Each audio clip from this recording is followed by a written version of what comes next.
বেডো সমৃদ্ধি কর্মসূচির স্বাস্থ্যসেবা ও পুষ্টি কার্যক্রমের আওতায় বগুড়ার আদমদিঘিতে দিনব্যাপী মেডিসিন ও গাইনি বিষয়ক স্বাস্থ্য ক্যাম্পে ১৭৮ জনকে বিনামূল্যে চিকিৎসা প্রদান করা হয়েছে। সোমবার সকাল ৯টায় আদমদিঘি সদর ইউনিয়নের পাইকপাড়া সরকারি প্রাথমিক বিদ্যালয়ে পল্লী কর্ম সহায়ক ফাউন্ডেশনের পিকেএসএফের সার্বিক সহযোগিতায় ও বেডোর বাস্তবায়নে স্বাস্থ্য ক্যাম্প অনুষ্ঠিত হয়। ক্যাম্পের উদ্বোধন করেন বেডো সমৃদ্ধি কর্মসূচির আদমদিঘি সদর ইউনিয়ন প্রবীণ কমিটির সদস্য অধ্যক্ষ মুস্তফা আহমেদ নাইডু।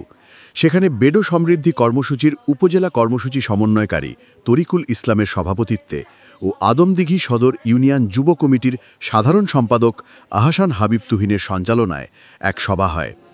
সভায় বক্তব্য রাখেন সান্তাহা শহর প্রেস ক্লাবের সাধারণ সম্পাদক আমিনুল ইসলাম সোহাগ, ব্যবসায়ী মাহবুব রহমান, বেডো সমৃদ্ধি কর্মসূচির সহকারী উপজেলা কর্মসূচি সমন্বয়কারী শিবনাথ চন্দ্র পাল, স্বাস্থ্য কর্মকর্তা রুহুল আমিন, স্বাস্থ্য পরিদর্শক সালমা বেগম, তাসলিমা, ফিরোজা, রাজিয়া, তানজিলা, মিম্মা আক্তার, সুমাইয়া প্রমুখ।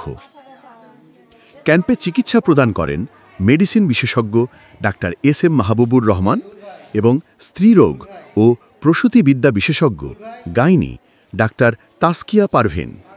আমিনুল ইসলাম সোহাগ, জয়পুর বার্তা, আদমদিঘি।